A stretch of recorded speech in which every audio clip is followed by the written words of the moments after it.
भूतियापुरवा का नाम सुनते ही दिल में अजीब सी डर की लहर दौड़ जाती थी। ये एक छोटा सा गांव था जो पुराने और खंडहर बने मकानों से घिरा हुआ था। गांव के लोग मानते थे कि रात को वहां सन्नाटा छा जाता है और अजीबोगरीब आवाजें सुनाई देती हैं। उन आवाजों का कारण थे दो भयानक आत्माएं, स्त्री और सरकट्टा। स्त्री की कहानी पूरे गांव में मशहूर थी। कहते हैं कि वो एक महिला थी जिसे उसकी सास ने छल से मारा था। मरते वक्त उसने बदला लेने का प्रण लिया था। अब वह एक भटकती हुई आत्मा बन गई थी जो रात में अकेले घूमने वाले लोगों का शिकार करती थी। उसकी चाल धीमी थी, पर उसकी आवाज बेहद खौफनाक थी। वह गांव की संकरी गलियों में बिना सिर के घूमती थी और रात के अंधेरे में अपनी जोर जोर से हंसी सुनाती थी। सरकट्टा की कहानी भी कुछ कम खौफनाक नहीं थी।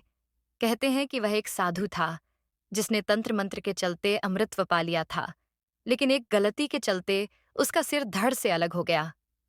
अब वह बिना सिर का एक राक्षस बन गया था जो लोगों का शिकार करने के लिए गांव की सीमाओं पर घूमता था। उसकी चाल बहुत तेज थी और वह अपनी आंखों से आग उगलता था। जब भी कोई व्यक्ति रात में भटकता, सरकट्टा उसकी ओर दौड़ता और उसके शरीर को छूते ही उसे जला देता था। गांव में दशहरे का मेला था और लोग खुश थे, लेकिन जैसे ही शाम ढलने लगी, लोग अपने अपने घरों की ओर लौटने लगे। उस दिन गांव के दो नौजवान, मधु और राजू, मेले से लौटते वक्त रास्ता भटक गए। वो एक पुराने रास्ते पर आ गए जो सीधे भूतियापुरवा के जंगल की ओर जाता था। उन्हें यह मालूम नहीं था कि उन्होंने अपनी मौत को खुद बुलावा दे दिया है। जैसे ही रात बढ़ी, उन्हें अजीब सी आवाजें सुनाई देने लगीं। अचानक ही उन्हें किसी औरत की हंसी सुनाई दी। दोनों डर के मारे कांप गए। उन्होंने सोचा कि वो जल्दी से गांव की ओर भाग जाएं, लेकिन जैसे ही उन्होंने कदम बढ़ाया, उनके सामने एक भयानक चेहरा दिखाई दिया। वो थी स्त्री।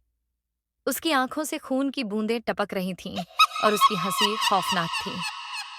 मधु और राजू ने हिम्मत जुटाकर भागने की कोशिश की, लेकिन स्त्री ने उनका पीछा करना शुरू कर दिया। भागते भागते वो दोनों एक टीले के पास पहुंच गए, जहां उनका सामना सरकट्टा से हो गया। सरकट्टा अपने बिना सिर के धड़ को आगे बढ़ाता हुआ उनकी तरफ बढ़ रहा था। उसकी चाल इतनी तेज थी कि राजू के पैर कांप गए और वह गिर पड़ा। मधु ने उसे उठाने की कोशिश की, लेकिन सरकट्टा ने आग की लपटें छोड़ीं, जिससे दोनों बुरी तरह से डर गए। मधु ने अपनी चतुराई से एक पुराना ताबीज निकाला जो उसकी दादी ने उसे दिया था।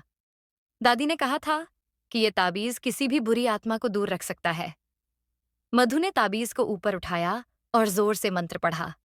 जैसे ही ताबीज की चमक तेज हुई, स्त्री और सरकट्टा दोनों के चेहरे बदलने लगे। उनकी चीखें हवा में गूंज उठीं और दोनों भयानक आत्माएं अंधेरे में गायब हो गईं। मधु और राजू ने राहत की सांस ली और तेजी से गांव की ओर भाग गए। वहां पहुंचने पर उन्होंने अपनी आपबीती सुनाई।